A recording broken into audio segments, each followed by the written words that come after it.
Capital Sonoro. Capital Político.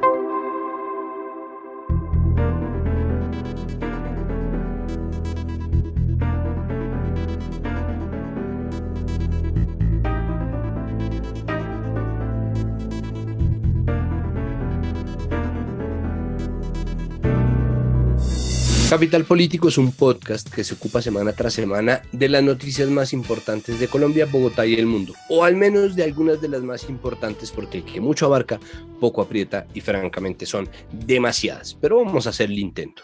Yo soy Santiago Rivas y este es nuestro temario. Para empezar, vamos a hacer nuestro resumen político de la semana. Hay muchas cosas que pasan, se cocina una reforma política, se eligió al Consejo Nacional Electoral y hay un par de magistrados, para utilizar el lugar común, muy polémicos. Ya vamos a ahondar en eso. Está el caso de Rodolfo Hernández, que pasa a la Corte Suprema, y el proceso que se le está llevando a Walfa Telles, esposa del fiscal Francisco Barbosa. Se eligió por fin Mintic y todavía no sabemos bien qué quiere decir eso. Todo eso hace parte del resumen. Vamos a hablar también sobre relaciones internacionales. Vamos a hablar sobre la ausencia de Colombia en la Asamblea de la OEA, en donde se firmó una declaración contundente contra los abusos contra los derechos humanos y la violación de derechos humanos en Nicaragua por el gobierno de Daniel Ortega. Esta ausencia, que ya nos ha tenido hablando varias veces, pues la vamos a ahondar porque han ido saliendo poquito a poco respuestas del gobierno. Nosotros no entendemos bien de qué va eso, pero vamos a añadir además una nota sobre Chile, que este domingo vota su constitución. Y vamos a hablar también del intento de asesinato contra Cristina Fernández de Kirchner, ocurrido en la noche de ayer jueves. Hoy estamos grabando un viernes. Y para cerrar vamos a hablar sobre lo que está pasando en Buenaventura, porque el puerto más importante de este país, al menos sobre el Océano Pacífico, pero sí, el puerto más grande de este país, es también una ciudad llena de violencias históricas, de violencias endémicas y estructurales que se han traducido en una historia de enfrentamientos y escaladas de violencia que se suceden, y estamos otra vez en una, y otra vez los bonaerenses están pidiendo ayuda y queremos saber qué es lo que pasa. Como verán, el temario es largo y hay que empezar, porque quien no empieza, pues no acaba.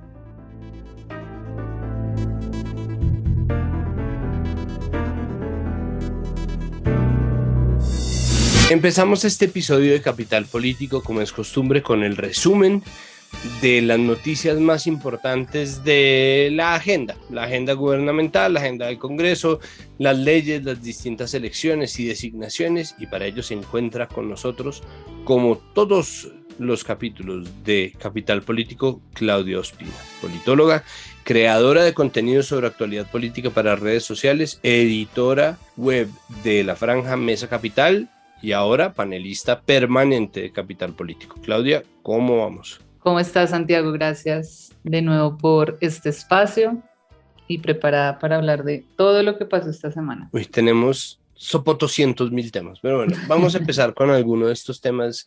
El primero de ellos yo creo que es la elección del Consejo Nacional Electoral. Usted estuvo hablando bastante en sus redes al respecto. Cuénteme qué pasó, cómo quedó configurado el Consejo Nacional Electoral, y luego pasamos a hablar de las elecciones polémicas. Bueno, primero, para explicar un poco, el Consejo Nacional Electoral es pues el máximo órgano que tenemos para cuidar todos los temas electorales del país. Entonces es una institución, un organismo muy importante que, según la Constitución, se integra por 9 personas que son magistradas o magistrados y son elegidos por el Congreso.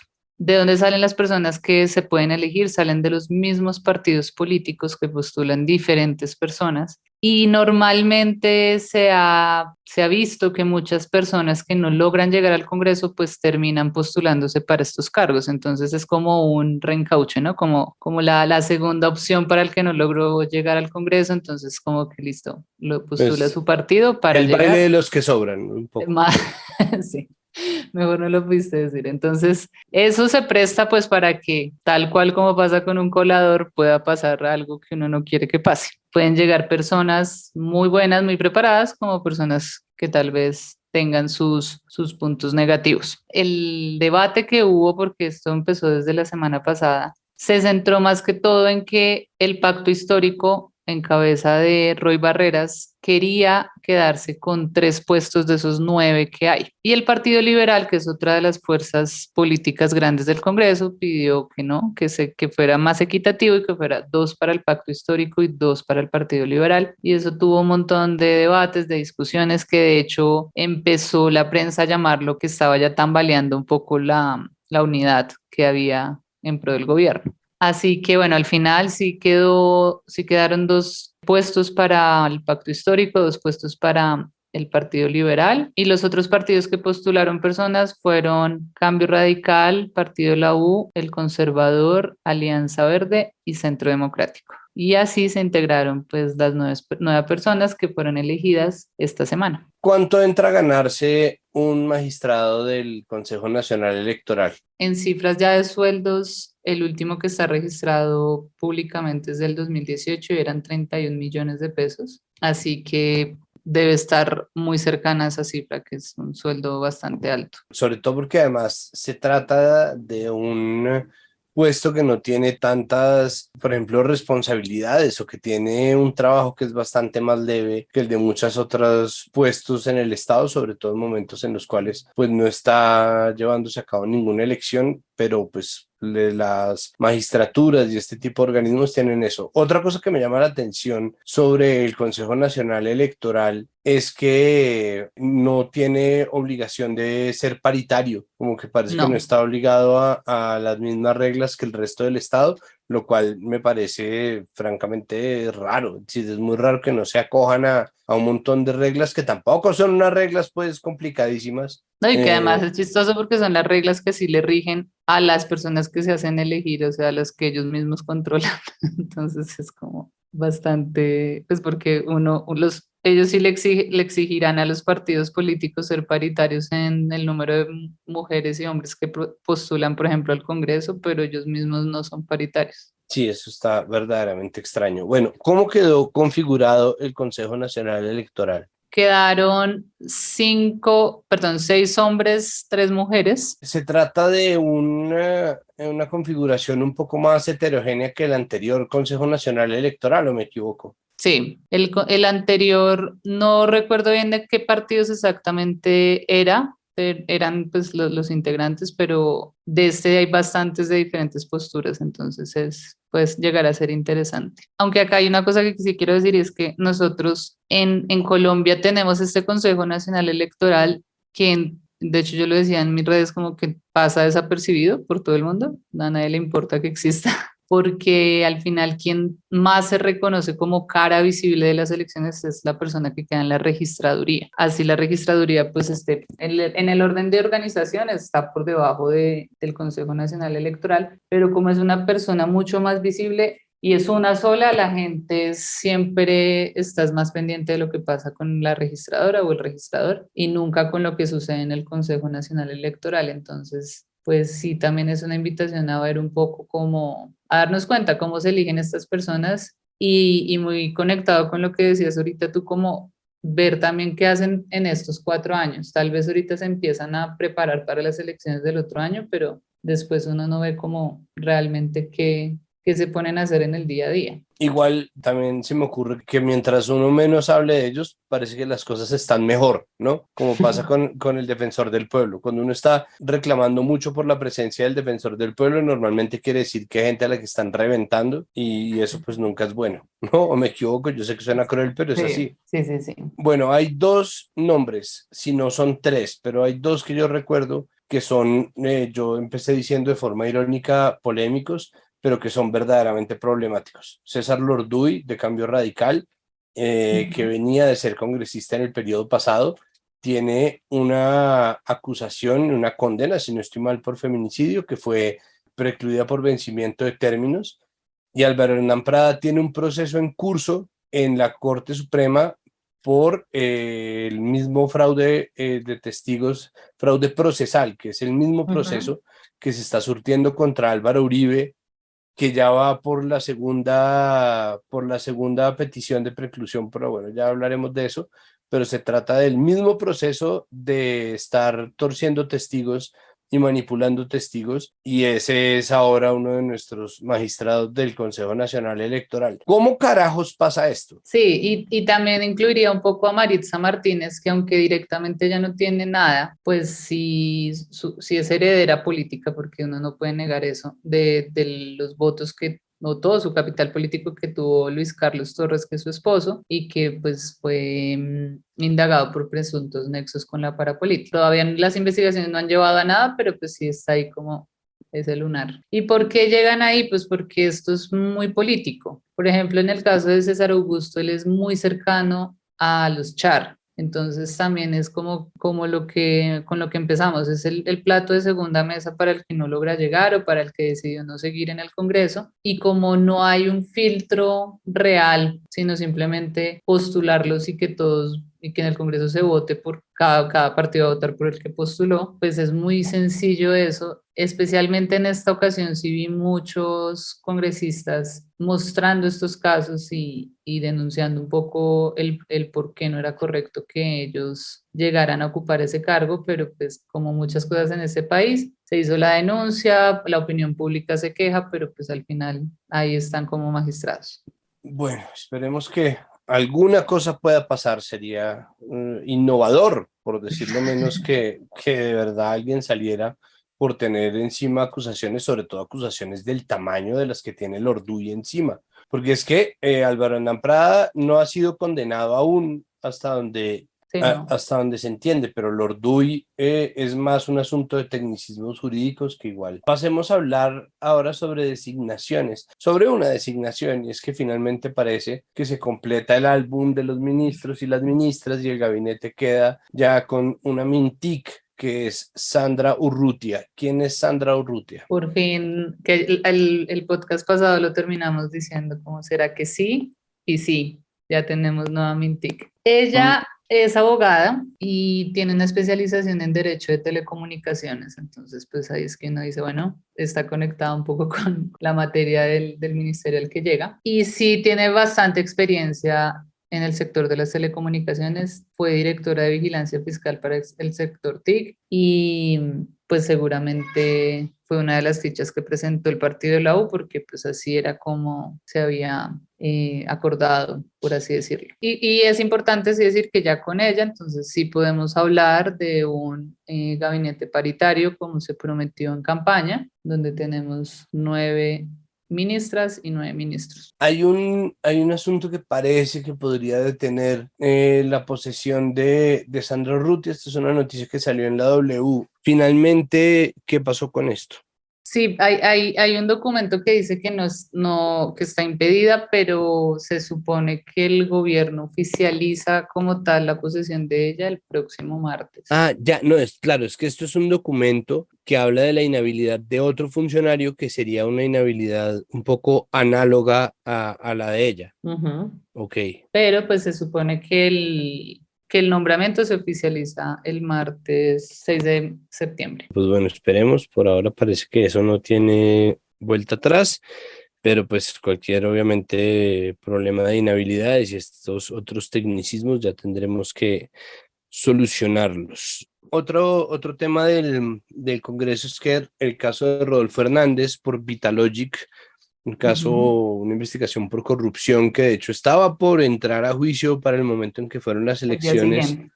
Sí, exacto, para el 20 de junio, el día siguiente de la segunda vuelta de las elecciones presidenciales, pasa entonces a la Corte Suprema de Justicia, ¿no? Yo creo que casi que Rodolfo no quería ser presidente, pero lo único que le garantizaba que ese proceso iba bien era que fuera a la Comisión de Acusaciones de la Cámara, pero Ujú. pues le tocó un cambio de jurisdicción que al menos le da un tiempo, ¿no? Lo que pasa es que el caso de Rodolfo Hernández, y para las personas que de pronto no tienen el contexto, sucede porque hay una investigación cuando él fue alcalde, donde presuntamente, porque no somos jueces, presuntamente hay un conflicto de intereses por contratar a una empresa, y él siendo alcalde, que le iba a dar como una coima o algo así al hijo de él. Cuando él pasa a ser congresista, el proceso se supone que sigue en la Comisión de Acusación de la Cámara y de ahí pasaría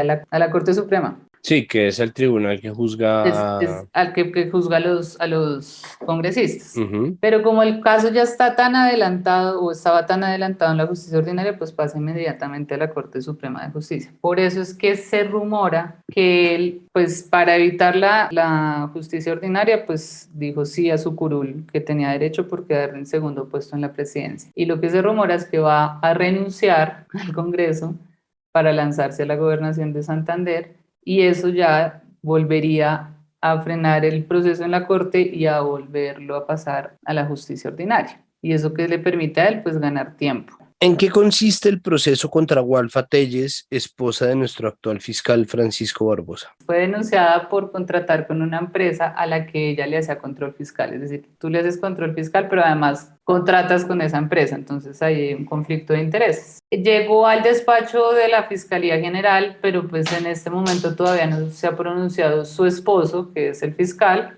Este país es así, entonces es esperar como, bueno, el que debería ser el fiscal como persona correcta, que esperamos que en este caso por lo menos lo sea, que se declare impedido y se den las garantías para que a ellas la investiguen como se debe investigar a cualquier persona y no que simplemente se omitan cosas por ser la esposa del fiscal. Bueno, esperamos que de verdad pues haya simplemente garantías procesales suficientes y que podamos por fin entender en qué consisten los conflictos de interés o al menos sepamos para que tengamos un mecanismo rápido de discusión, pues Sí, que ese tipo de cosas son inaceptables. y para explicar un poco lo que se debe hacer es que el fiscal debe declararse impedido ante la Corte Suprema de Justicia y hasta este momento no ha llegado la comunicación oficial de la Fiscalía donde él diga eso. Ok, bueno, pues ahí sí toca simplemente esperar que esa comunicación llegue. Hay dos temas más que ya son más como de comportamiento público, pero pues son momentos en los que la forma termina pesando. Uno que es claro en términos de impresentabilidad, o al menos así me lo parece a mí, que es el del congresista Alex Flores, destituido concejal de Medellín, convertido en candidato y posteriormente en senador por el Pacto Histórico, que aparece en un video publicado esta mañana de él o que graba un policía de este señor absolutamente transportado de la borrachera, gritándole asesino y un montón de cosas que pues en el caso específico de quien estaba portando el celular definitivamente no venían al caso y que lo que hacen obviamente es mostrar pues a un senador de la República haciendo el ridículo y dando no solamente mal ejemplo en términos de tomar, porque esto no es un asunto sobre consumo de sustancias, sino sobre el comportamiento público y la manera en que las personas se muestran al resto del país. Es exactamente el origen de la misma discusión sobre su gesto sexista pegándole un codazo a Susana Boreal en campaña. Entonces, pues ahí qué, es decir, ahí qué cabe más allá de la sanción social que pues las redes ya están dando, como siempre en Colombia, de forma polarizada, ¿qué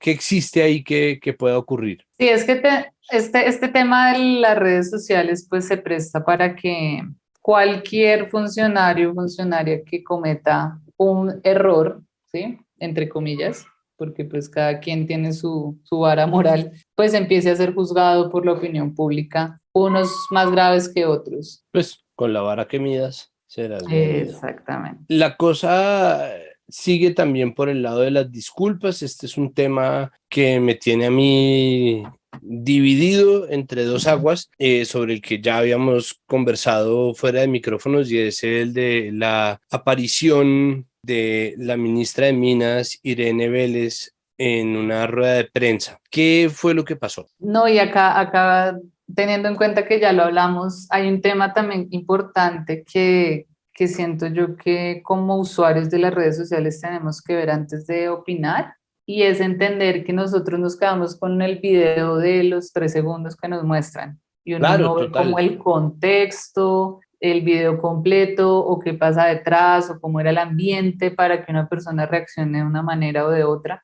Entonces, el video se circuló en la noche de ayer y pues claro, uno lo ve y en mi opinión pues me pareció de la manera muy grosera como ella termina la rueda de prensa, y no siento que sea la manera en que una persona que ocupa un ministerio lo haga, porque gustenos o no le guste a ella o no, ella es la ministra todos los colombianos y las colombianas, y es una funcionaria pública a la cual cualquier persona tiene derecho a preguntarle lo que crea que le debe preguntar. Sin embargo, ya hoy empiezan a circular los videos completos de qué pasaba detrás, cómo reacciona también el periodista que le estaba preguntando, y ahí es cuando uno dice, bueno, también se nota un poco la desidia, la gana como de tratarla como inferior, como, ay, mamita, o sea, ese vocabulario también me parece que es muy negativo y que muestra un poco las ganas de demostrarla a ella de que es una persona que no está preparada para ese cargo, que no debería estar ahí, y la prensa pues se aprovecha obviamente de eso y de lo mismo sacarle cualquier error que reafirme un poco lo que ya en la opinión pública se está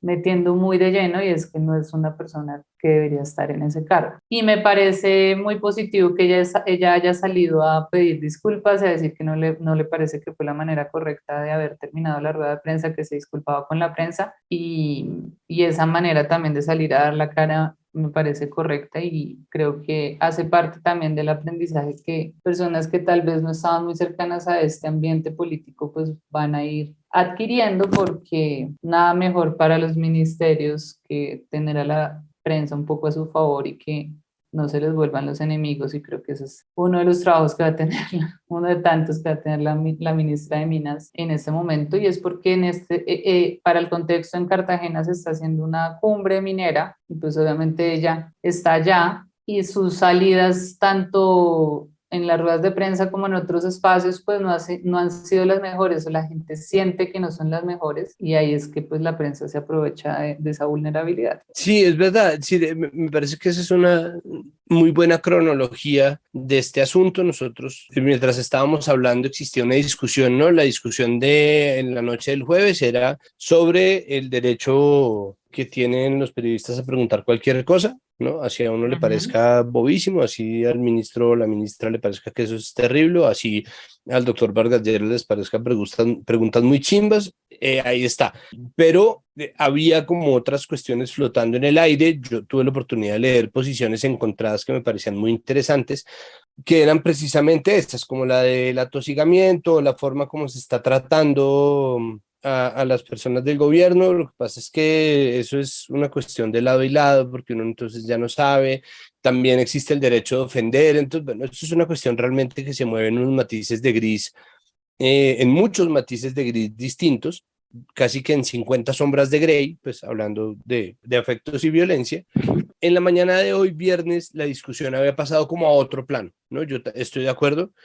Fue un buen gesto por parte de la ministra salir a disculparse con los medios. Creo que en ese sentido, primero, es la primera vez que yo veo un ministro o una ministra salir a decir que lamenta mucho la forma como reaccionó. El deber de someterse al escrutinio público, incluso por parte de gente que se comporte mal, pues es algo que ha estado ahí siempre, es algo que se le reclamó también al gobierno Duque, que se le reclamó al gobierno Santos, que se le reclamó al gobierno Uribe, y que pues tiene que seguírsele pidiendo a quienes tienen poder político, porque eso es un poco la agencia. Entonces, esa discusión un poco pasó a un segundo plano, y aparece entonces este contravideo en donde aparece la forma en que trata el periodista a la ministra. Entonces creo que pasa también a otras preguntas en donde yo no creo tener la respuesta tampoco, y es pues cómo se están refiriendo los periodistas a este gobierno, ¿no? Y algunos, no todos, pero qué está pasando, ¿no? Para que una persona, a una ministra en ejercicio o no en ejercicio, a una mujer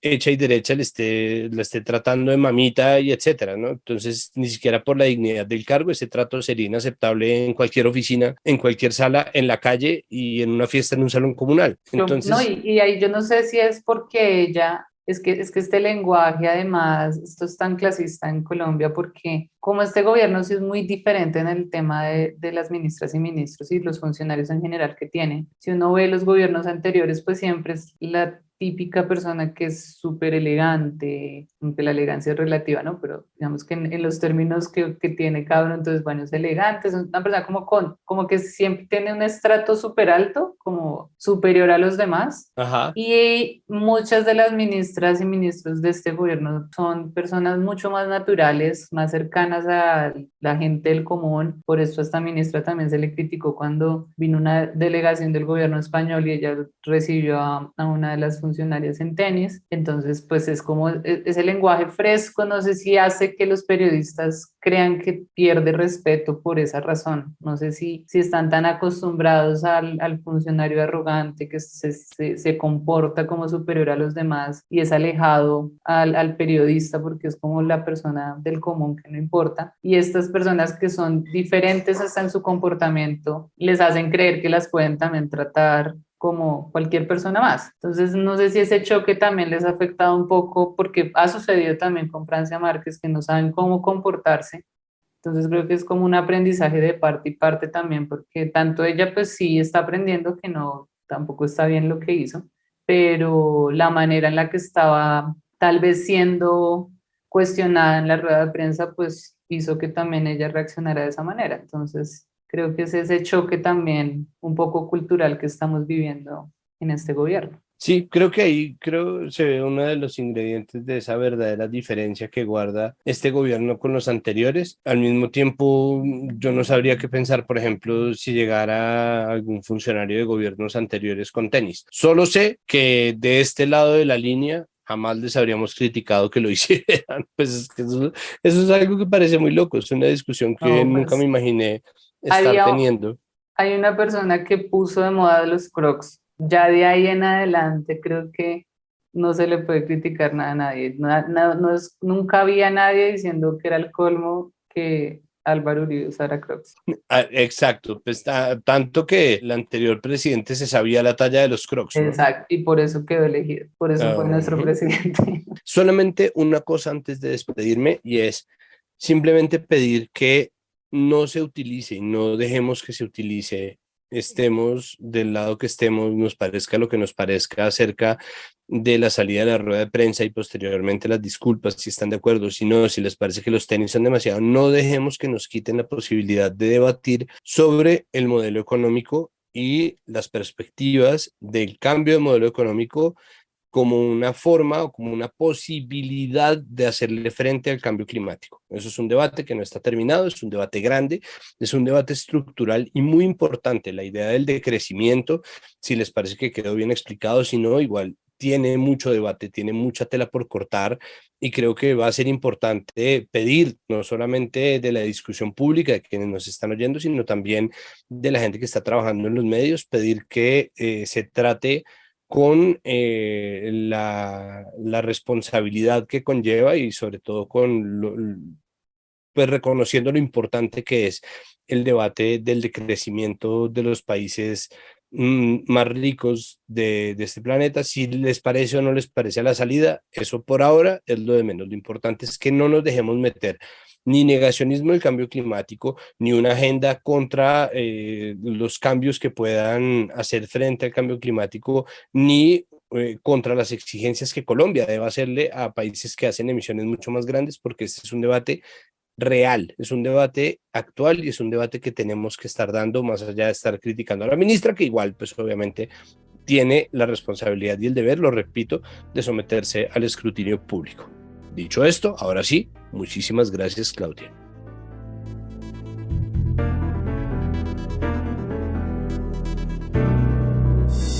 Seguimos en este episodio de Capital Político con un tema que honestamente creo o siento haber tratado hasta la saciedad y sin embargo sigue teniendo ramificaciones y sigue abriendo espacios a debate, y es el tema de la ausencia del gobierno de Gustavo Petro en la sesión de la OEA, en donde se habló sobre la violación de derechos humanos en Nicaragua, en el régimen de Daniel Ortega, y posteriormente se firmó una declaración conjunta condenando estas violaciones. Sigue saliendo porque el gobierno ha sido opaco en explicar las razones explícitas de esta ausencia, porque genera divisiones al interior, incluso de las personas que están o incluso que estamos a menudo de acuerdo con este gobierno, por lo que representa y por lo que es el panorama de una región que tiene sus gobiernos de izquierda, partidos entre gobiernos progresistas y retardatarios. queriendo entender o queriendo avanzar un poco más en esta conversación y añadir algunos nuevos elementos, estamos con Sandra Borda, politóloga, internacionalista, columnista de opinión en Infobae y profesora universitaria, además de una voz afortunadamente habitual en este podcast. Sandra, bienvenida a Capital Político. Muchas gracias por aceptar esta invitación. Hola Santiago, mucho gusto y mil gracias por la invitación. En lo que va la discusión sobre Nicaragua, más allá de los debates que han querido dar algunos partidarios del gobierno, partidarios, no miembros del gobierno que yo haya visto, sobre la viabilidad de la OEA y cómo se trata de una pata que Estados Unidos nos puso y bla. Más allá de esos debates, existe la enunciación de que hubo una intención humanitaria o una misión humanitaria sobre la que no se ha hablado mucho más, que justificaría esa ausencia. Entonces, hablemos un poco sobre qué podría querer decir esto, es decir, cuáles son esas razones humanitarias que pueden aducir para haberse saltado lo que era simplemente un gesto diplomático que muchos quisimos ver y no vimos. Pues, a ver, digamos, no, yo no tengo mucha información tampoco adicional sobre en lo que consiste en la misión humanitaria de la que habla el canciller en el comunicado de prensa. Me da la impresión, y lo que he escuchado, leí algún reporte en El Tiempo sobre eso, que tiene que ver con la liberación de algunos presos políticos, pero digamos, no tenemos detalles sobre eso. Ahora, en gracia de discusión y que esa fuera la razón por la cual se da la ausencia de Colombia en esta sesión ante la Organización de Estados Americanos, no deja de parecerme demasiado prematuro todo esto. No deja de llamarme entonces la atención que a tan poco tiempo de iniciar el gobierno ya haya una gestión que haya mostrado los suficientes resultados como para que Colombia haya tomado la decisión de ausentarse de esa sesión ante la Organización de los Estados Americanos. Y voy a decir incluso algo más, y es que si de lo que se trataba era de una misión que ayudara a la liberación de presos políticos, yo no logro ver cómo eso está en contradicción con la discusión que estaba teniendo lugar en la Organización de Estados Americanos. Es una discusión sobre cómo el gobierno de Ortega está tratando a la oposición política en su país y cómo les está violando los derechos constantemente. Nadie está pidiendo que el gobierno colombiano saliera a adoptar la iniciativa de esta cosa, ni que se echara un discurso, digamos, abiertamente hostil contra el régimen de Ortega, ni nada que se le parezca. De lo que se trataba era simplemente de no ausentarse de la reunión y creo una cosa que es bastante sentido común desde mi punto de vista, que fue sentido común para la gran mayoría de los países latinoamericanos, que era simplemente sumarse a una resolución que le está pidiendo en términos cordiales pero contundentes al gobierno de Ortega que cese las hostilidades y cese las violaciones de derechos humanos en su país. Entonces, a mí todo esto, la verdad, me parece improvisado. Me parece además que el gobierno cometió el grandísimo error de soltar, eso se ha convertido a menos de un mes ya en tendencia a soltar un montón de especulaciones sobre las razones por las cuales se había tomado esa decisión y después salir con un comunicado que deja muchas más preguntas que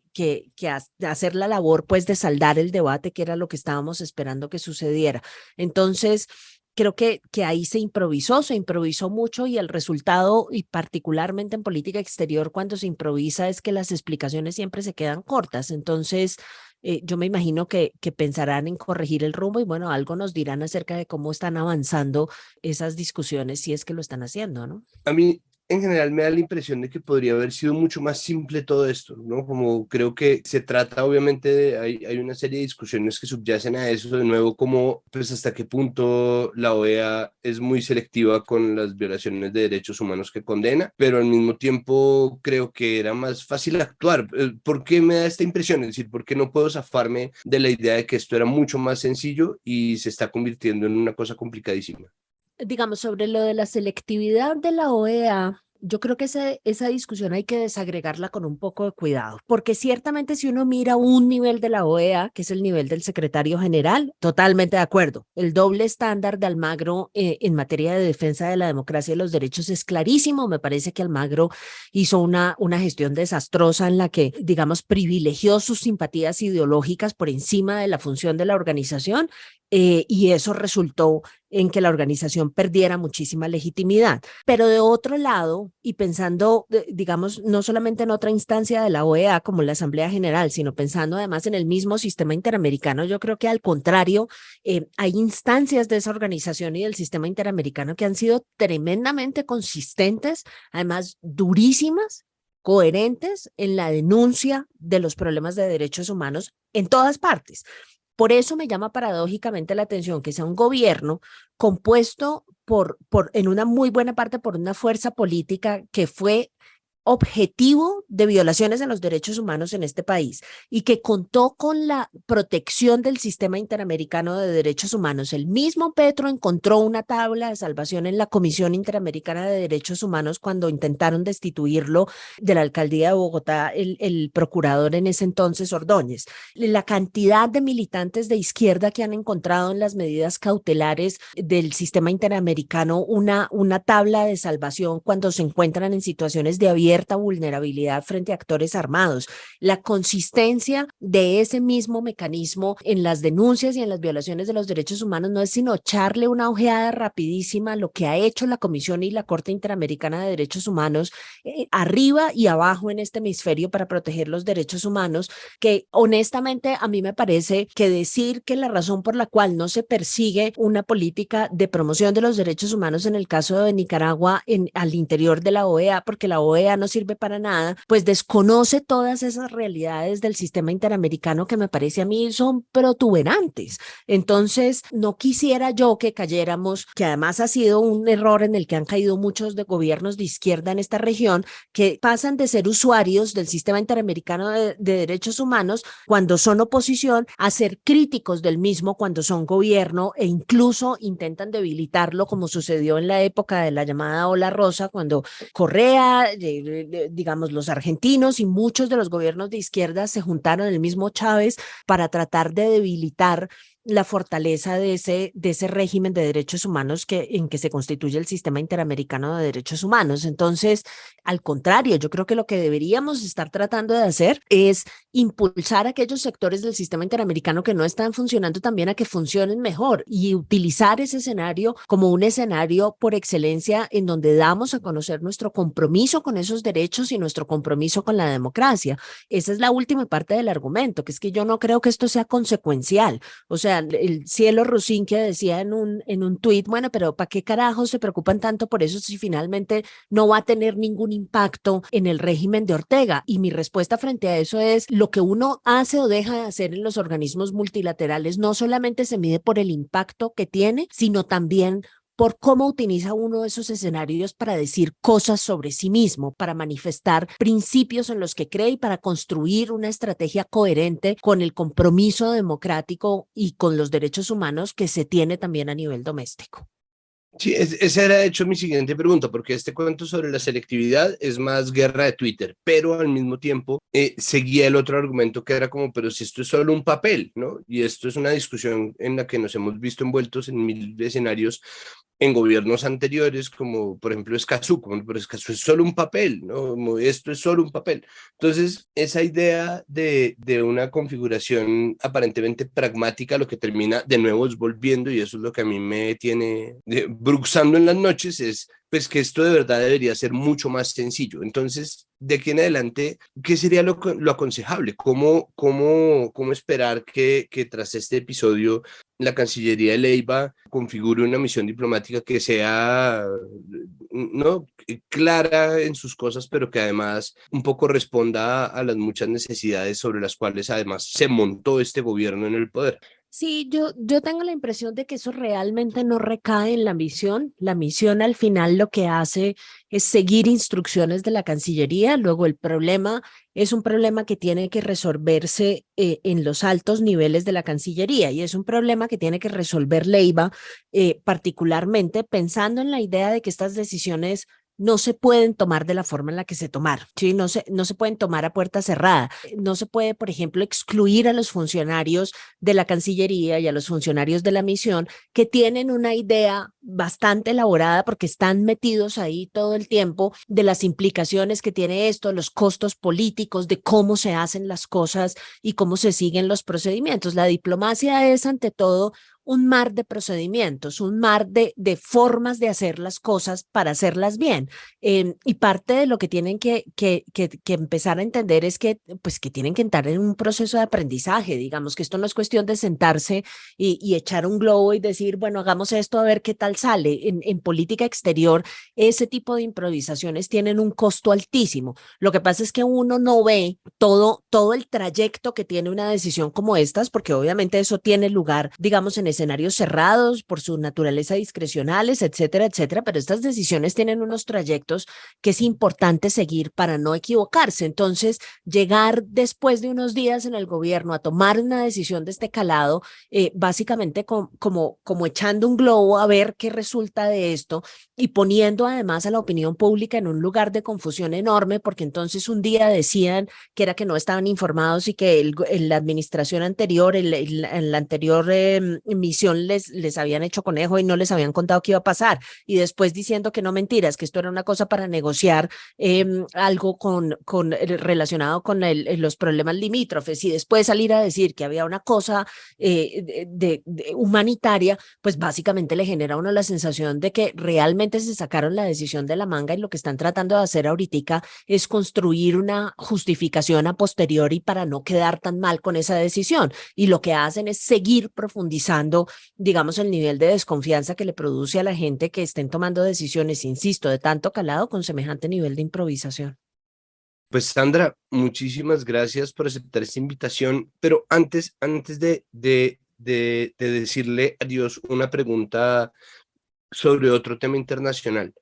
¿Cuál es el obstáculo principal para que Chile apruebe la Constitución? ¿Por qué una Constitución cuya asamblea fue aprobada tan ampliamente ahora tiene tantas posibilidades de ser frenada en una nueva votación? ¿Qué es lo que está pasando? Pues Santiago, por lo que he leído y por las encuestas que he visto, el principal problema que parece tener la opinión pública con las disposiciones de la Asamblea tiene que ver con este reconocimiento del Estado chileno como un Estado plurinacional, que básicamente para muchos chilenos otorga unos espacios de autonomía demasiado grandes, tan grandes que pueden terminar en una desintegración de la nación chilena. Ese no es un debate pequeño, es un debate, digamos, que está sometiendo a la gente a una reformulación de lo que es el Estado chileno, que es brusca, que es radical.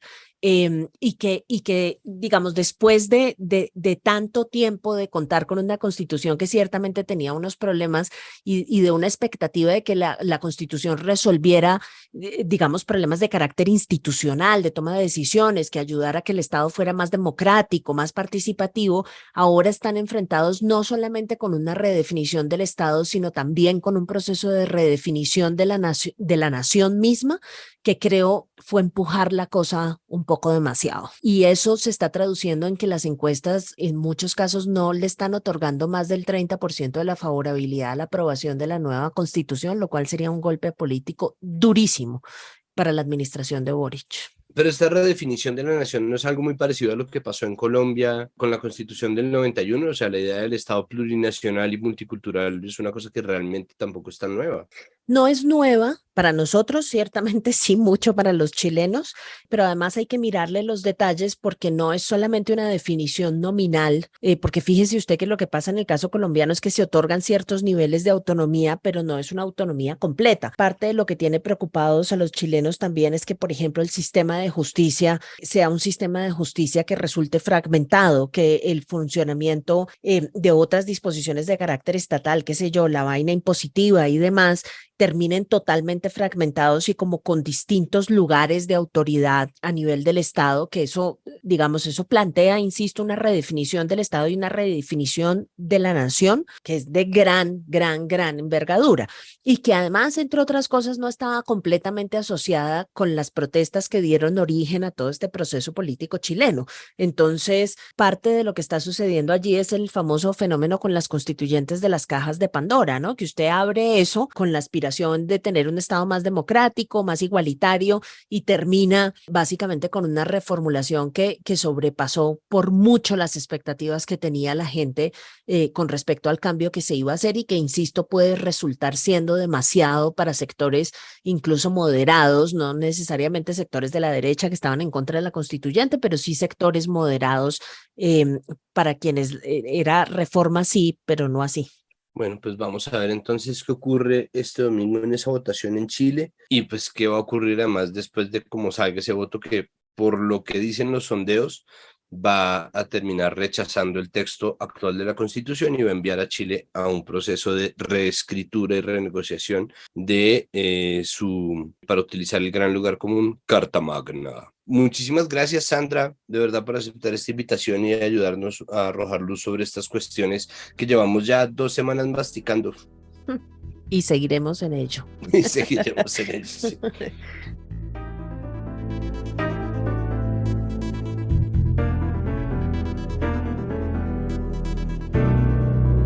Nosotros habíamos presupuestado hablar un poco de temas internacionales, sobre todo, como suele pasar en Colombia, relacionados con las fallas diplomáticas de nuestro país. Eso ya es una costumbre. Pero resulta que ayer en la noche hubo un intento de asesinato contra la vicepresidenta de Argentina, expresidenta de Argentina, Cristina Fernández de Kirchner.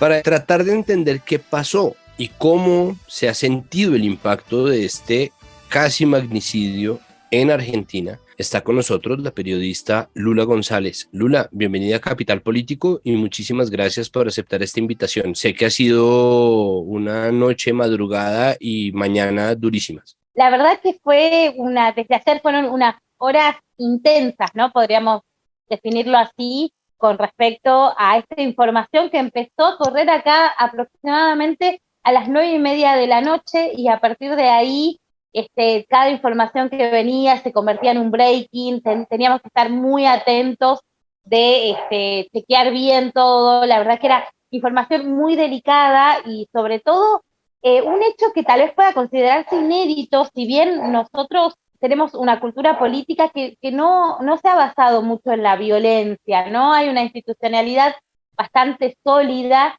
y en este caso lo que ocurrió fue algo inédito en estos 40 y pico de años de democracia que llevamos adelante desde 1983. Siempre hubo amenazas, siempre hubo situaciones tal vez incómodas para algún presidente, pero llegar a esta instancia de que una persona ponga un arma sobre metros de una vicepresidenta, de una de las figuras políticas más importantes que tiene Argentina, si no es la más importante, esto generó muchísimo revuelo y obviamente las consecuencias siguen hoy. Mientras nosotros estamos hablando, la Plaza de Mayo, la mítica Plaza de Mayo, está siendo colmada por miles de personas que hoy por hoy están repudiando este hecho, ¿no? Y acompañando a la figura de la expresidenta.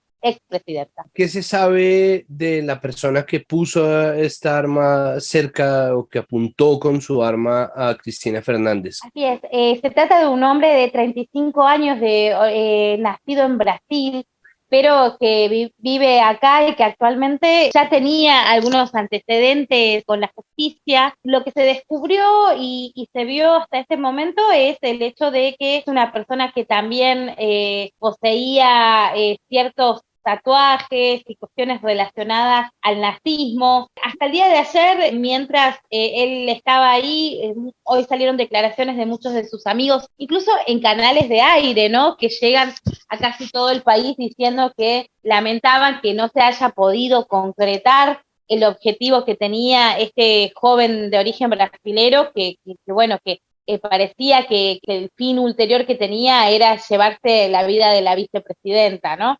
En este caso, lo que se conoce es muy poco todavía, se conoce un perfil ya de él, donde cuenta que era una persona muy aislada, frecuentaba diversas páginas de internet del nazismo, pero más allá de eso, todavía el móvil, a pesar de que ya la justicia ha catalogado como una motivación de homicidio, intento de homicidio este caso, todavía más allá de eso no se conoce cuál ha sido el móvil que lo llevó a presentarse de esa manera en la casa de la vicepresidenta en Juncal y Uruguay.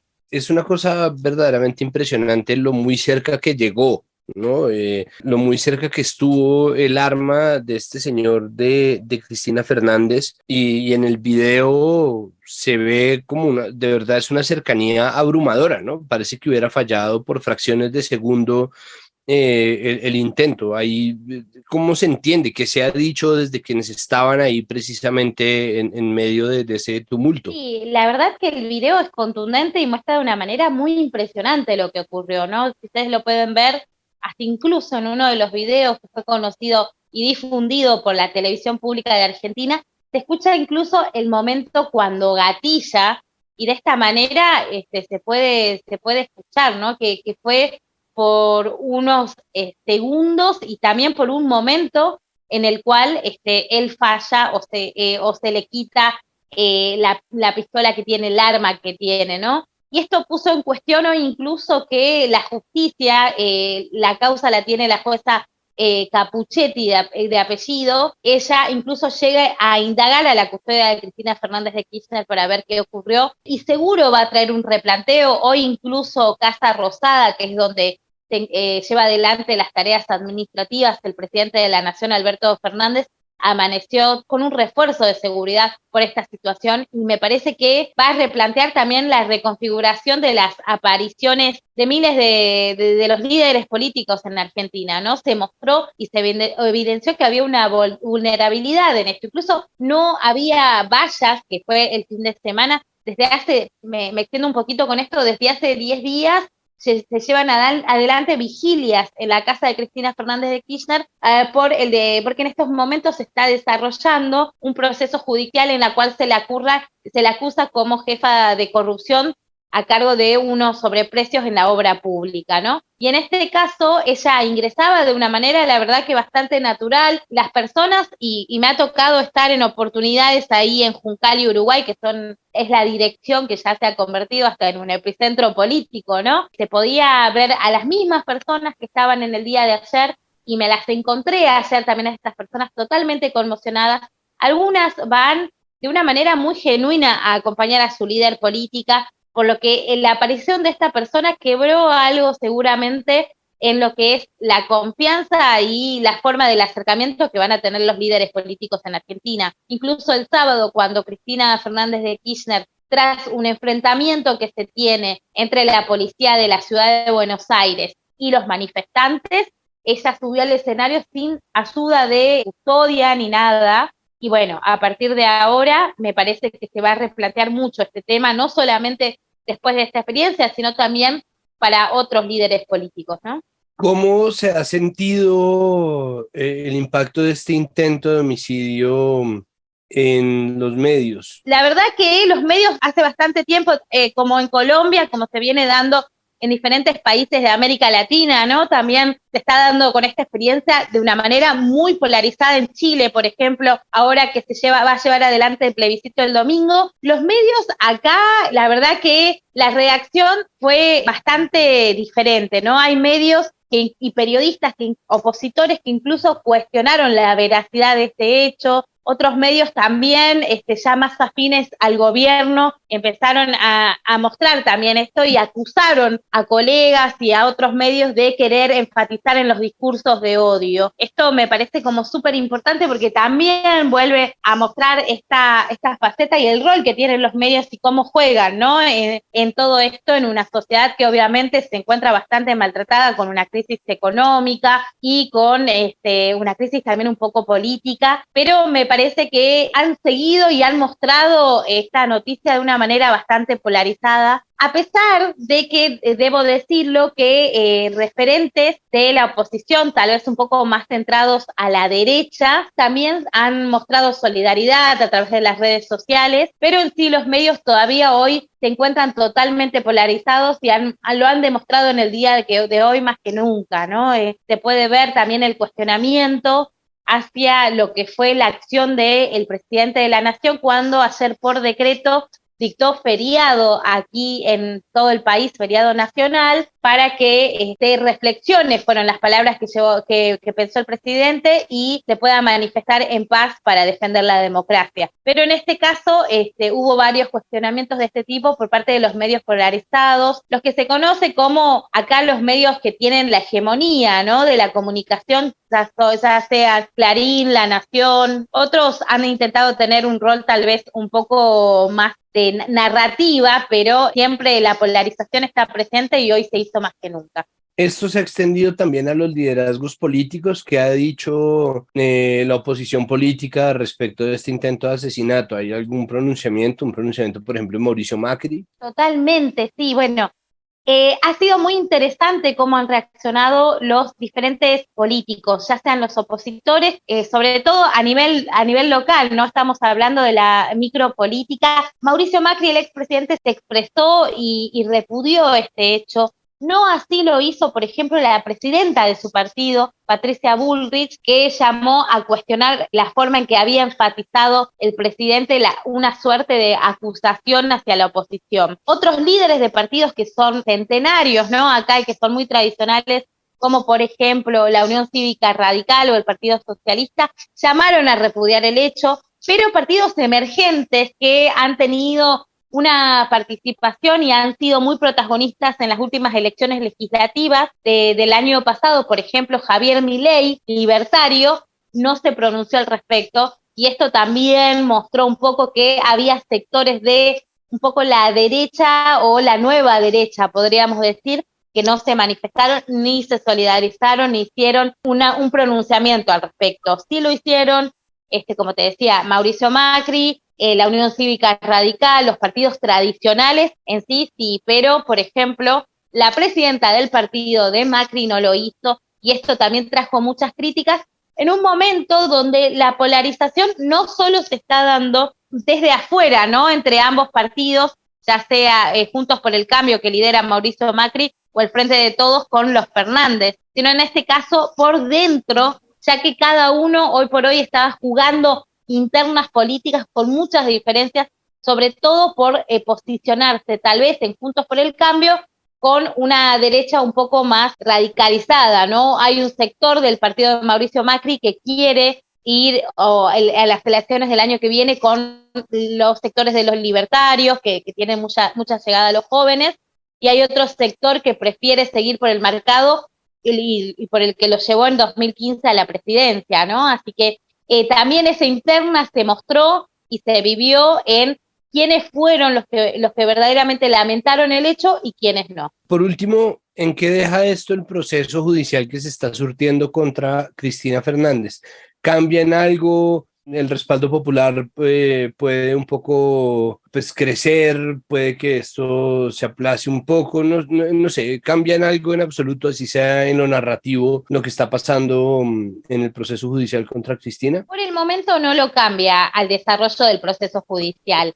Lo que ocurrieron hasta ahora fueron los alegatos de la Fiscalía, donde Cristina sí denunció irregularidades en el alegato del fiscal Luciani, el cual fue comparado por sectores de la oposición con una posición, o trajo de nuevo al imaginario colectivo la figura de Alberto Nisman, ¿no?, cuando fue conocido por haber muerto días antes de ir al Congreso y de dar su exposición en contra de la denuncia por el atentado a la AMIA, ¿no?, y el trabajo de inteligencia en ella. En este caso, lo que ocurre es que van a seguir las jornadas, pero continuarán ya en el mes de octubre. El 17 de octubre va a ser un día clave también, donde la audiencia judicial continuará, y es un día donde la verdad que bastante simbólico, porque el 17 de octubre se lo recuerda como un día donde se da el Día de la Lealtad Peronista acá, y se celebra cuando miles de personas fueron a arengar por Juan Domingo Perón. Y bueno, lo que dicen muchos sectores de la oposición es que se quieren crear un nuevo 17 de octubre, un nuevo mito con Cristina en este caso. Así que no, el proceso judicial continúa para esa fecha. La causa es por sobreprecios en la obra pública, es una causa muy grave, y en la cual se denuncia a la presidenta se la acusa como ser la jefa de alguna manera de una asociación ilícita que llevó adelante esto, ¿no? Pero continúa, y lo que afirma o lo que generó este cierto tipo de vigilias que se dieron es que se teme o lo que busca o lo que intenta decir el oficialismo es que se está buscando la proscripción de Cristina con este fallo judicial que se puede conocer a fin de año, en noviembre más precisamente. Incluso uno de los filósofos más cercanos a Lula da Silva, Emir Sader, recientemente que estuvo en Argentina, brindó declaraciones y comparó este proceso con la proscripción que recibió Lula da Silva antes de ser candidato cuando Jair Bolsonaro llegó a la presidencia, ¿no? En este caso intentan compararlo con esto y por eso también el apoyo de todas las personas de sus seguidores en estas vigilias que se llevaban en su casa, que vienen ya desde hace 10 días. Allí en Juncal, Uruguay, esta es la dirección de la Casa de Cristina, en la zona de Recoleta, que es una zona donde viven muchos embajadores, bueno, expresidentes, ¿no? Y es una zona donde de alguna manera se quiere comparar que es la llegada de los peronistas a una zona que es muy residencial, muy top y de un alto poder adquisitivo, ¿no? Así que como lo ha sido siempre y considerando que de esta manera el peronismo vuelve a ser disruptivo en este tipo de sentido. Tengo entendido que esto va a seguir hasta fin de año, hasta noviembre más precisamente, y va a ser una causa que seguramente va a seguir adelante y va a traer muchas consecuencias políticas.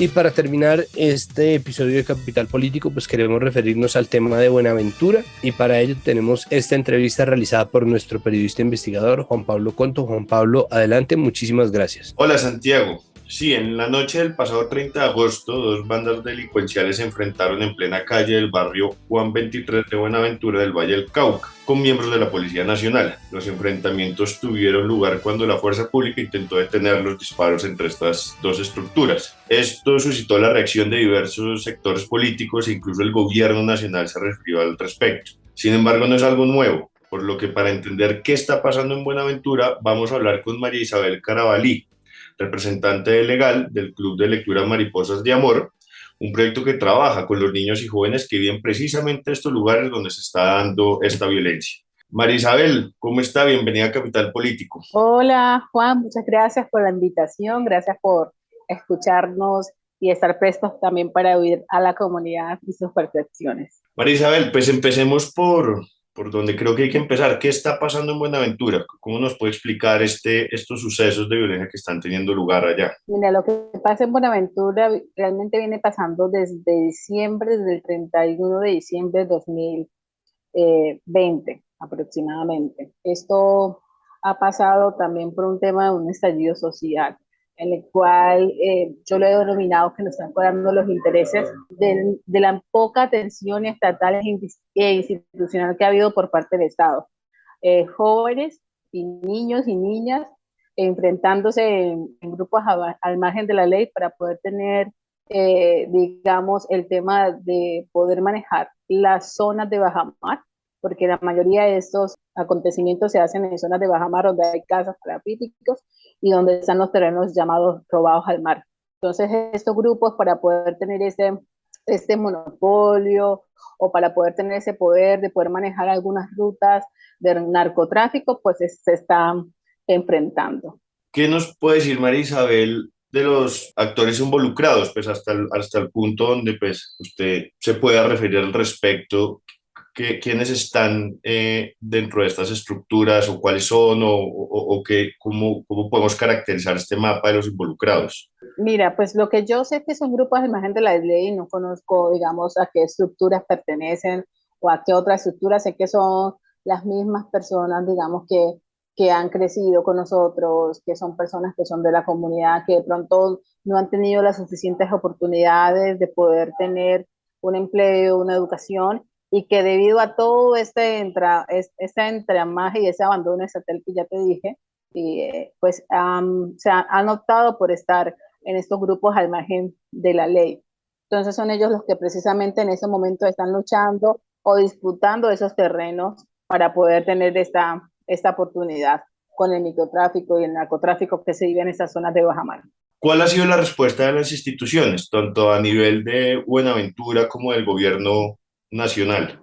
Pues mira, la respuesta realmente ha sido muy nula, por no decirte que prácticamente carente. Son respuestas como que venga, desplácese aquí en la unidad de víctimas, y luego de eso no pasa nada. Aparte de eso, que esporádicamente está la policía pasando, pero cuando no está la policía siempre vienen y retoman estos enfrentamientos, haciendo que ese ciclo de violencia continúe y también dándole esos malos ejemplos a los niños y niñas del futuro, ¿no? Porque sea como sea lo que están viviendo y los que están soportando más este flagelo de la guerra son precisamente los niños y niñas que viven en esos sectores, que, por ejemplo, deben cerrar los colegios, que no pueden ir a su colegio, que las mamás no pueden trabajar, porque la mayoría de las mamás que viven allá son las que viven de pronto de actividades informales, que son venta de chontaduros, de pescado, y entonces en medio de una guerra es muy complicado dejar a tu niño solo en la casa y a expensa que pueda pasar cualquier cosa y que una bala perdida pues pueda afectar a algún niño o a alguna niña. En este sentido, ¿qué pide la ciudadanía de Buenaventura frente a esto que está sucediendo? ¿Cuál es el mensaje que quisieran entregar desde la comunidad? Lo que está pidiendo la ciudadanía es lo básico y lo que yo creo que se debe garantizar para que todas las personas puedan vivir sabroso, en paz, como es el nuevo lema del gobierno, es empleo y emprendimiento, que haya esas dos líneas, pues digamos, claras, educación, ¿sí? Y también lo que piden es seguridad ciudadana, ¿sí? Y esa seguridad ciudadana que vaya pues acompañada de una inversión social, ¿no? Donde realmente tengamos calles que puedan ser transitables, donde también los comerciantes se sientan acompañados, donde también se hagan parques, se hagan también otros programas que permiten alimentar y también sustentar esos hogares. La gente no está pidiendo nada regalado, la gente está pidiendo oportunidades para poder ejercer y disfrutar el pleno goce de sus derechos. ¿Cómo es la relación pues, en este momento entre la comunidad y la fuerza pública? ¿Hay un buen diálogo, hay un entendimiento? ¿Y cómo se está leyendo ese papel de la fuerza pública en este momento? Pues mire, la fuerza pública pues hace lo que puede con el poco recurso que tiene, sí, porque realmente aquí en Buenaventura la fuerza pública es muy limitada y allí es una de las peticiones que se han hecho claramente hacia el gobierno nacional de poner un mando unificado, sí. Entonces ellos pues se dividen dentro de lo que puede. Realmente ha habido una relación de pronto cordial, ¿no? Con la fuerza pública, como te digo, ellos hacen lo que pueden con la poca capacidad que tienen aquí en Buenaventura, y pues la idea es reforzarla y también colocar un bando unificado acompañado de lo que ya te dije, que te lo repito, empleabilidad, educación, inversión social y seguridad ciudadana, para que eso realmente pueda dar frutos, porque si no, vamos a pasar otros 2 años de terror donde cada día se viven enfrentamientos. ¿Algo, Marisabel, que le parezca importante resaltar o que quisiera mencionar con respecto a esta situación? Yo creo que lo importante es saber que en estos sectores viven niños y niñas, como cualquier niño y niño de Bogotá, como cualquier niño y niño de Manizales o de Pereira, ¿sí? Niños y niñas que han sido discriminados, marginalizados y que realmente por este racismo estructural son niños y niñas abandonados por el Estado. Necesitamos realmente que hayan esos programas y esa inversión social que permite que esos niños y niñas vivan en paz. No se justifica que un niño y niña ahorita en el club de lectura, que es donde nosotros trabajamos con esos niños, se la pasa llorando, atemorizada, no pueda realizar bien sus tareas. No se justifica que una mamá no pueda ir a trabajar por esa inseguridad que se vive. No se justifica que un niño y niña ahorita no esté comiendo. Yo creo que el gobierno debe colocarse la mano en el considero, tanto el local como el nacional, y realmente realizar las acciones pertinentes para que esta guerra cese y que podamos vivir en paz, como lo merecemos. Marisabel, muchísimas gracias por aceptar la invitación al Capital Político. Espero pues que volvamos a conversar bajo mejores contextos y mejores noticias. Claro que sí, muchas gracias y ojalá que realmente ese mensaje llegue, que toque los corazones y que realmente haya esas posibilidades de poder disfrutar de nuestros derechos y esa paz que tanto hemos deseado por muchos años aquí en Buenaventura y en el Pacífico entero.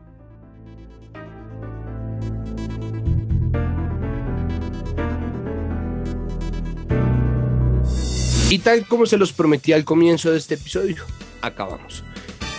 Aquí termina este episodio de Capital Político. Recuerden, por favor, que todos los trabajos que ustedes oyen en Capital Sonoro, que son muchos, se hacen gracias al trabajo de nuestra productora María Alejandra Cuestas, de nuestro periodista investigador Juan Pablo Conto y de nuestro editor Cian Bernardo González. Recuerden también que somos comunicación pública, es decir, no tenemos un sistema de suscripciones, no tenemos un muro de pagos, no tenemos un sistema de patronaje ni mecenazgo, nada de eso. Simplemente les pedimos que sigan oyéndonos, que se conecten con nosotros y con todos los productos que les ofrecemos y sobre todo que nos recomienden, ayúdennos a estar ahí en la conversación, póngannos en sus chats de WhatsApp, póngannos en sus redes sociales y así nos ayudarán a crecer la comunidad que está conversando acerca de estos temas y del enfoque que nosotros le queremos dar aquí en Capital Político y todos los otros podcasts de Capital Sonoro.